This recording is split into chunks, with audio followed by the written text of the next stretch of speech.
back to the Brother to Brother Show. I am your host, K Mo. Tonight we have a special guest. All my guests are special, but this one in particular, um, I looked him up, and I'm so glad he was able to come on my show and really talk a little bit about what he does. He does a lot of great work in his community and with a lot of men. I know he works with both genders, but I've looked at the men, and with it being still Men's Mental Health Month, I wanted to bring him on and talk about what he does and how he's helping the people. Greetings. How's it going, Corey? Hey, what's up, Corey? You just spelled yours a little bit different. That's all. Yeah, you know. The right way, I think. Some would say that's the correct way. That's depends on who you're talking to. Man. Yeah, man. So thanks for having me. No, I appreciate you, man. I know we talked about this a couple of months ago, and you agreed to come on. And Right. I always try to reach out to some, especially solid brothers, and we talked offline about kind of, both our mindset. So I feel like we have some of the, similar interest, and with both of our backgrounds, I want you to talk about what you do, and Corey, the fitness expert, and you can talk a little bit about, who you are, and then like what some of the things you like to do, or what are you doing in the community. For sure, man. So I guess my elevator pitch, if you will, would be essentially I am a online fitness coach. What I do for the clients that I coach exclusively is I create systems and hold them accountable to those systems, right? So what does that really look like? Well, a lot of people want to change physically.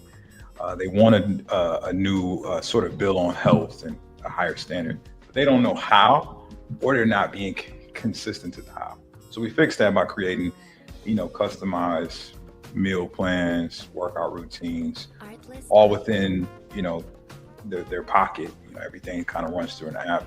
And it's all bio-optimized. So it's all incorporating the latest and greatest technology around hormone health, blood work. Utilize that in conjunction with just understanding their lifestyle, schedule, and personal goals to really gear a system to each individual. And then, me and my team just harass them daily, make sure that they're actually following it. And there's sort of this follow-up process of us touching base every week to ensure that we are on that path towards betterment. And for a lot of my clients, that doesn't just mean looking good at the beach, right? It's more than that. I think that's kind of what made you want to reach out, is like, it's about how that impacts the man or the woman, from a mental standpoint, from a confidence standpoint, from a quality of life, and sort of, in essence, becoming a better version of themselves so that they can lead better, be better examples, and obviously be, more fulfilled in every aspect of life. And so, with that, I know you talk a lot about like where you are now, but in my work and the things that I'm trying to push on my side of the platform, mastering modern relationships, building trust, communicating better, and also like, loving ourselves deeper. And so you definitely fall within that, because your story, when you talk a lot about it online, you talk about where you came from and where you are right now, and how that even has changed who you are as an individual. So, what got you into fitness and your story, and, what wellness, means to you as a man? Yeah. So what got me started was just being interested in really being more, being better. I always tell my origin story starts with that movie 300. When I was a young lad, preteen, I think. If you guys don't know, 300 is a movie about these Solid movie. Solid movie. Yeah. You know what I'm saying? Spartan warriors.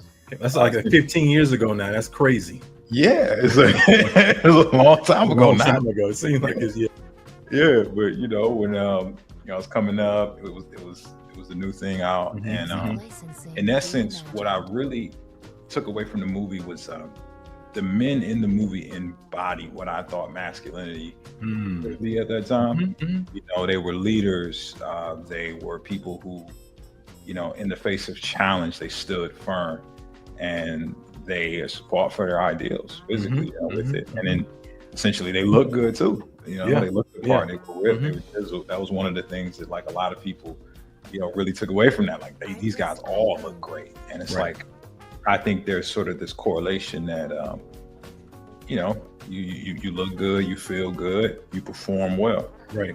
You know what I'm saying? You get paid well too. That's the Deion Sanders thing too. Yeah. Yeah, there you go. I'm from Florida, so we heard a lot growing up. Yeah. You know, it look good, you know, feel good, play good, right? Yep.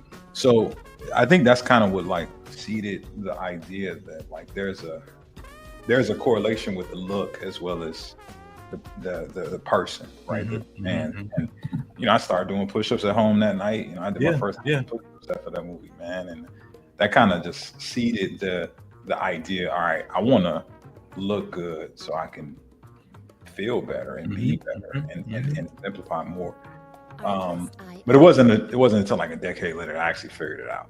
Like, it took a long time, but it's a science to it, man. It's definitely a science to it. I'm still trying to work on that daily science, even though I've gone to it, getting out of it. As I'm getting older now, I can't even do the same things I used to do. I have to kind of even change that up. You say like you can't do the same things. Say again. You said you can't do the same things. I can't do the same things that I could do when I was younger. Now I have to kind of like change my routines as I've gotten older, and even like change even my mindset. So like, you know, how has your fitness habits and your things that you're incorporating, not just in your life, but even with your own clients, have, you know, impacted their mental, emotional, just feelings? Oh man, tremendously, right? Like I had to dig into what you were saying because like you said the word change, and change that's the one constant in life, you know. Change is inevitable. Growth is optional, right? And so like when it comes to just my own personal life, right? Like it's at the foundation, it's at the pillar of who I am as a person. In essence, I believe I am a constant and never, you know, I guess stagnating force in that I'm always going to be looking to improve every aspect. You know, but what I've been able to do for a lot of my clients is instill in them, you know, that same desire to want to improve in every aspect. Because like, you know how it is, man, when you look good and you know, so you're more confident. Absolutely. You see yourself being more disciplined, right? In the face of different challenges and adversities, like you have a different level of belief in yourself. Absolutely. And so when you have that belief, right, that starts to spill over into other areas of your life. Like my clients, a lot of the time, it'll be, oh man, now that I've conquered this, you know, I'm gonna go start that business. Or now that I've conquered this, you know, I'm about to go get my next degree or certification, you know, so I can get paid more.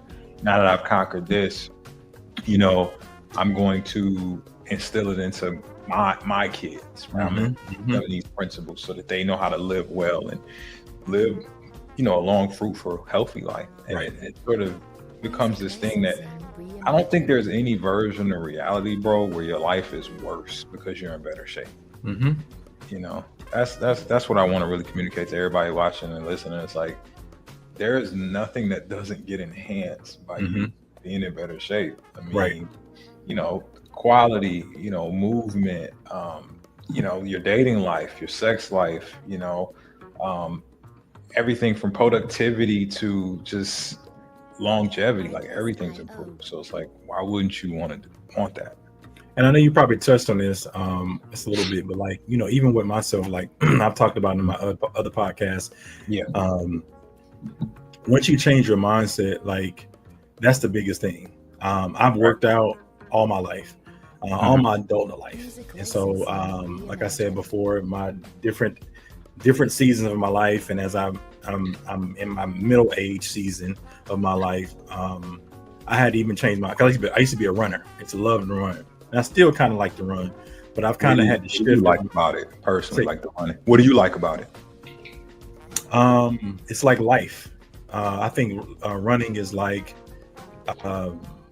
a marathon. And you know, we always talk about life as not a sprint, it's a marathon. So you have these different seasons, and when you're running a marathon, I've only done a half marathon, but even running a half marathon, you know, it's not the fifth.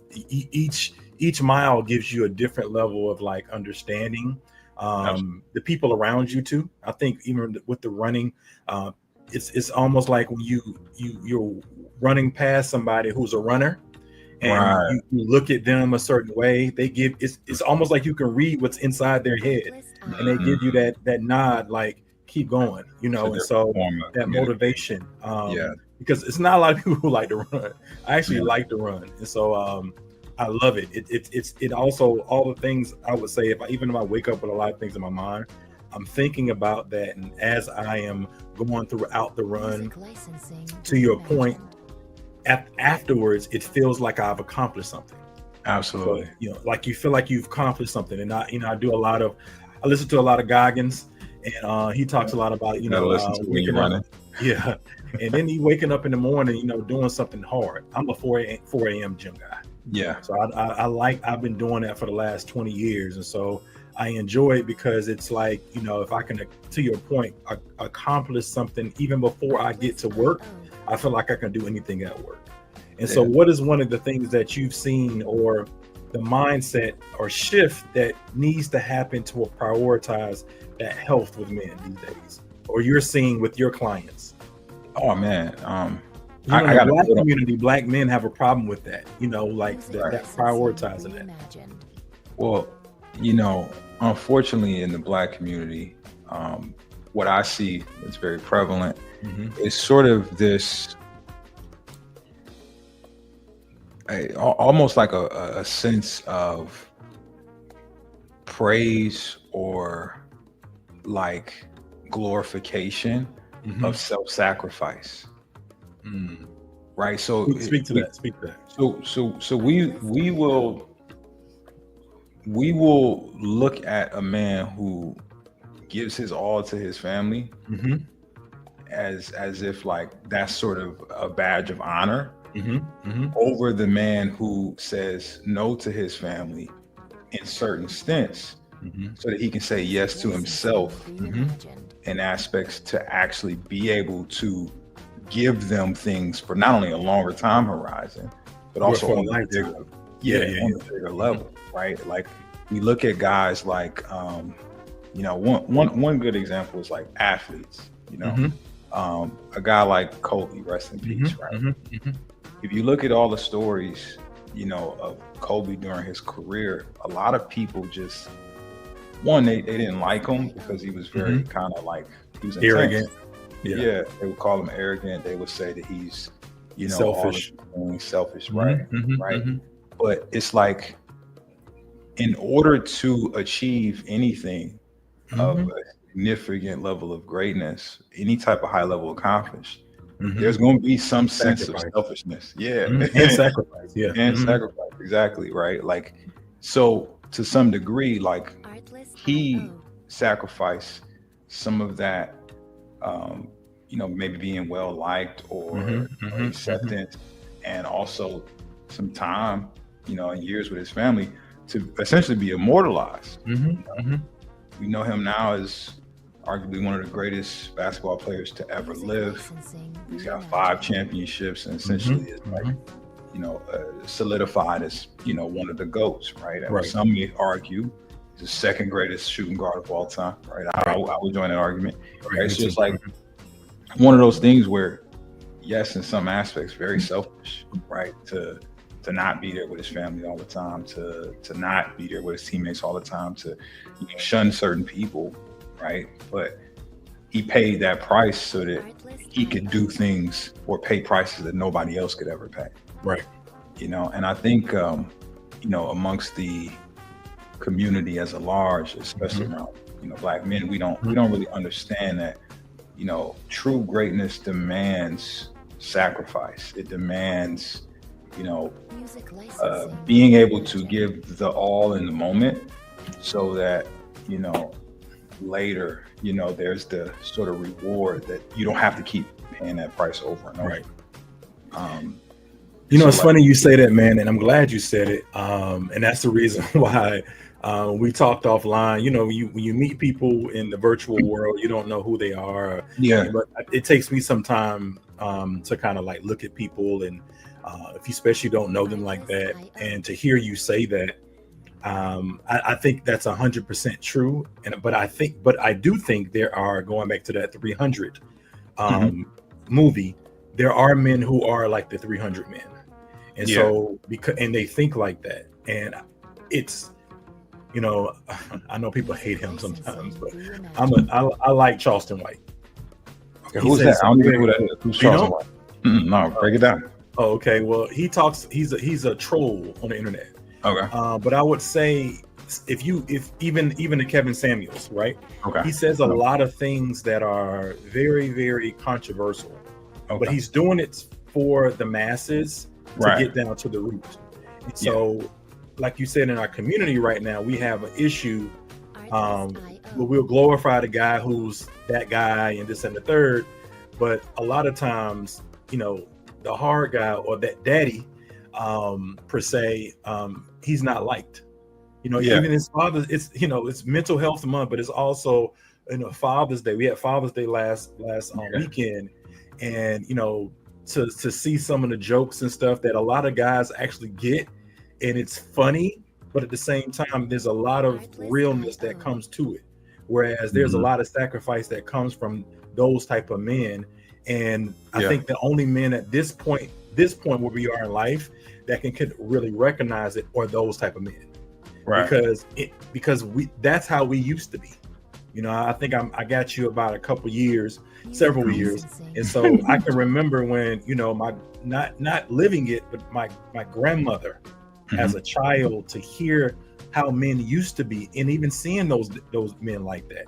That's right, how we used to be, even though those men now are talked about badly. You know, we get a lot of that right now. We like, yeah, oh, grandfathers were bad. I'm like, well, I go a little bit deeper than that mentally, because you know our grandfathers had to go through integration, right, segregation, yeah. had to go through Different time. war. You know, we Yeah, forget there was war. There was a right, war 20 years ago, and so exactly. we live in a very comfortable society right now. But when I was you know, growing up, if you were 18, you had to get shipped off to the war.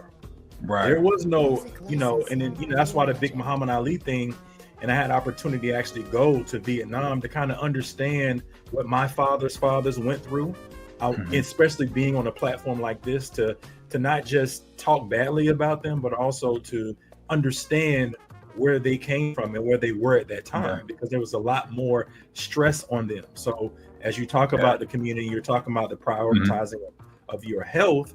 You know, what are some of those barriers that you've seen men face, and how do you help them overcome them?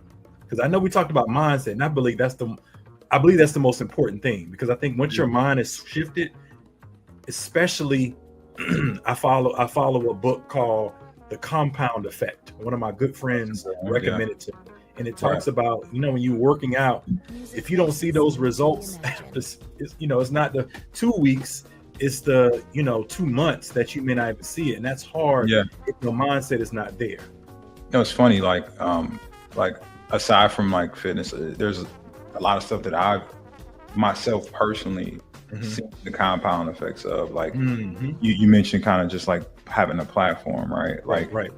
I have collectively over like 1 million people who follow me on the platform. Like so, like Nice. my Instagram's over three hundred Hmm. Hmm. thousand. My YouTube's over 300,000. Same thing with my I have 2 Facebook pages. Same thing with Right, both of those. right. And I have a TikTok. So it's over 1 million if you count it all up, right? Hmm. But people think that I just started posting like 3 years ago. They Yeah. don't realize like I've been posting every single day, like multiple times a day for a Mm. period of time since 2017. Mm.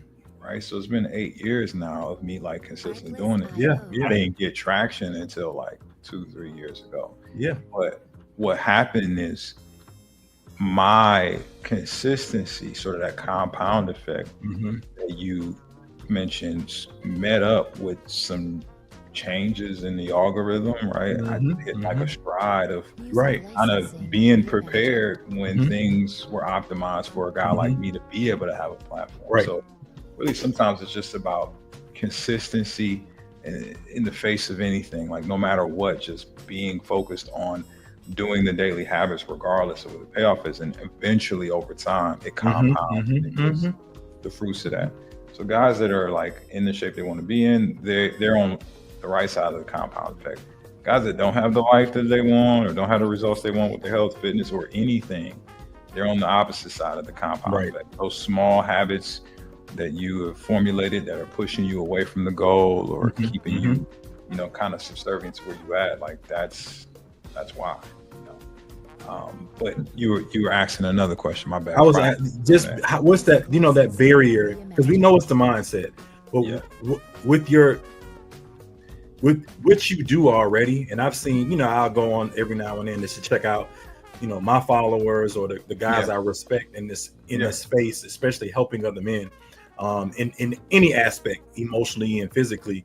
You know, I see the results, bro. Like it's and it's bigger than that. I saw the results with you. And, you know, I know that going from, I was a chubby kid, but if people saw your picture and where you are right now, that's remarkable. Thank you. You know, that's an accomplishment in itself. And I understand, I've never been as fit as you are, hands down, but I've been average to above average, you know, got a 4-pack that you can barely see, you know, that guy. But I've never been to that point where you are, but where you were. How do you get even for yourself, if you're willing to say that, what did it for you? Like, what did it for you to even come out of that? Because I don't know if it was somebody like you to help you, but it was an internal thing. So it always is, man. That's the thing. It's so one of my favorite books is called The 7 Habits of Highly Effective People. By Stephen R. Covey. And the concept in that book that really changed my life, like the whole trajectory of my life really, was define, learn, do. Okay. So basically he says, when you want some new results, like you begin with the end in mind. Right. So you define what that end target looks like what's the ideal outcomes that you desire. Right. So if you talk about health, it's like, what do you want to look like? Right. What do you want to feel like what kind of, you know, sort of changes visually, and then what does that look like as far as on the other side, like what's the life like? You define it first, right? Then you learn everything you can from someone who's done it. Gotcha. Right. You essentially just submit to the fact that you don't know what the fuck you're doing, right? But somebody does. That's the beauty of the information age that we're in now. It's like all the information is there. There's you know, hundreds and hundreds of experts, which in some degree could be a little overwhelming. Like we'll talk about how to discern that a little bit later. You know, but like it's definitely defining like what you want first, so then you can learn from somebody who has that. There's people that have it, and then you just do what they did, right? And you don't stop. You just keep doing it. So it's like define, learn, do, right? Essentially, as it relates to this goal of transforming your physique, your health, all those things, you have to define, you have to learn, and you have to do the work. Okay. All right. It's just as simple as that. But in your journey in this space that you're in, that you define for yourself, where you are right now, give me a client story that affirms your purpose and what you're doing right now. That says, yes, this is where I need to be. This is where I want to go. And you may not have told the client that, but something in your head said, this is working for me and I'm fulfilling my purpose. So I got so many. Like that's the beauty of like staying in this game. Well, when you first started though, to kind of continue to, you know, this thing, even to your point of like, you got to do it every day, but that one person that, you know, kind of pushed you into, I'm here. Yeah, I give you one that comes to mind, because there's a few guys, but one guy, my man Bryler Smith, he's from my hometown, Detroit. Okay. So we went to college together, mind you. and roles were reversed. When we were in college, like I was kind of skinny, fat, kind of look at that time. He was in great shape.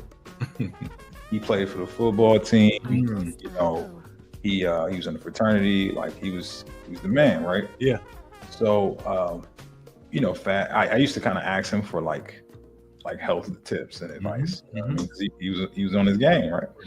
Fast forward a few years, I want to say like had to be a good 7 years, something like that. You know, he had blew up. He got real out of shape. It was during the lockdown too. It was during COVID the pandemic. Yeah, during COVID. Yeah. And he was in a space where obviously he didn't feel like himself, right? He knew himself to be the top other person. Yeah, I understand. athlete, you know, on top of his game, sort of like men among men. And he had fallen off that. And it was starting to decay into other aspects of his life. And like, you know, he mentioned, I did an interview with him, like his relationship at that time, it was toxic. You know, it wasn't where he wanted to be. You know, he was working a job that like, yeah, they paid him well, right? But he didn't feel fulfilled. You know? And then in addition to that, like, you know, just simple stuff like walking up and down the stairs, he found himself like gassed and breath, couldn't really fit all the clothes that he liked to wear. And you know, it hit him one day when he was hanging out with his friends he hadn't saw in a while, and he was like, damn, bro, you getting kind of fat. You know, you good, bro? Yeah. And he was like, damn, word, like my friends and stuff. So that's what you need sometimes. Like that's why it's so important as men that we just be honest with each other. A lot of the time, the rest of the world ain't gonna tell you. Yeah. Right. So that was, you know, the kick in the ass that he needed to say, you know what, I need to change something. So he reached out, and really it was about, hey, look, man, like you can give me the plan, I'll follow it, but I need somebody to hold me accountable. Like I need somebody to tell me those truths. I need somebody to check to make sure it's getting done. Like, because I need to be challenged, because challenge changes us. Absolutely. You know, we don't rise to our goals, dreams, and aspirations. We fall to whatever our standards are. So you needed somebody to help him create standards that was further along the path. And now at this point, I had completely transformed, right? Now I was ripped. Now I was, you know, coaching other people. And he saw that and he was like, I think you can do it. Right. And I told him, look, I got this, but you got to do the work. Absolutely. And essentially we locked in. Me and Brawler, he lost 100 pounds. Wow. On the program. Right, he lost 100 pounds. Got ripped so much so that people think his pictures are photoshopped. Don't even think.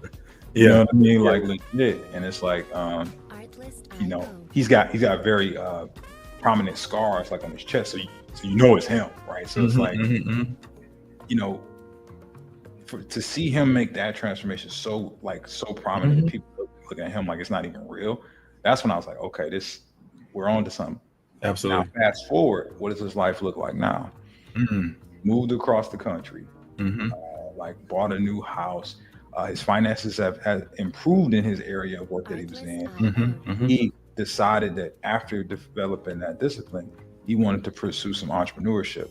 So he started a side business doing some wholesaling, and he decided to pick up some part-time hours with me, right? Me enroll new members. Right? So he's sort of the pillar of what we teach. So he's the testimony too.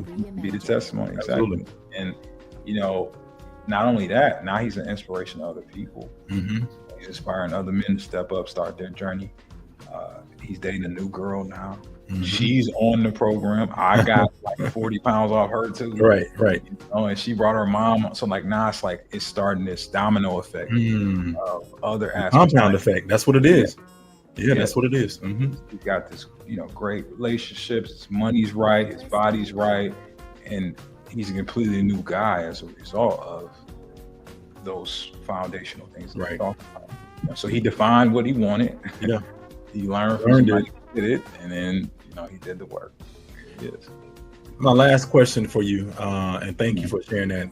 Yeah, no problem. Music licensing. For the guys hearing you right now, you know, he's he wants to take that first step to change and to be where, you know, that gentleman is right now, but feels stuck. What do you say to him? I would say to him that you have to get to this point to get beyond to this point. Right. So I'm not a super religious guy by any means, but my girlfriend is. She be sharing like Bible stories with me and stuff. One of my favorite stories from the Bible that I've heard is the story of Moses. Right. What did Moses do? He went to Egypt, you know, freed the Israelite slaves. Hey, let my people go. Yep. Right. They walked up out of Egypt and they went on a journey. Right. To where? To the promised land.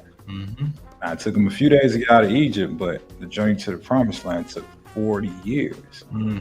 Why did it take so long? Well, they had left Egypt with the same thinking and beliefs that got them out of Egypt, and they thought that that was enough to get them to the promised land. But it wasn't. Right. What gets you out of Egypt won't get you to the promised land. Right. So what got you stuck won't get you unstuck. Right. You have to submit to the idea that your approach don't work. Right. It's true. It just don't. If it did work, you would never got fat. And so once you accept that you're not a motherfucking expert and that there are experts, then you can open yourself up to the idea of actually getting help. Right. You know, I help people obviously professionally, but it ain't even got to be that. Right. It could be you starting those incremental steps on your own to get the help from someone, you know, from afar. I remember when I started my fitness journey, you know, I was a fresh out of college, you know, brokey, living with my mom, getting on my feet. As I started my first career, I couldn't afford a coach. Right. You know, so what did I do? I read, studied, and, you know, kind of immersed myself so much in the information of somebody who was an expert that I got such good results that now I can teach it. Right. I never stopped learning. Right. So it's like once you really understand that what got you out of Egypt won't get you to the promised land, now you can open yourself up to start to develop new beliefs that can shape how you actually, you know, start to move forward in this area. You know? I appreciate that, man. Mr. Armstrong, the fitness expert that I call him. How can they find you? I know you already got a whole bunch of followers already, man. But tell my people, you know, how they can find you and get on a good foot. Pretty much every platform, man. You can find me on YouTube, Corey Armstrong Fitness. My Instagram's Corey Armstrong Fit. You know, both of my TikTok and Facebook pages, same thing, Corey Armstrong Fit. And man, hit me up, guys, if y'all need some help. I got y'all. I appreciate that, man. So thanks again, Corey, for being on, man. You know, I respect what you're doing. You got the results. You got the blueprint. I'm ready for your book to come out so you can teach those other folks, just like you learn. And until next time, man. We'll see you next time on the Brother to Brother Show. I'm your host, K-Mo. Peace.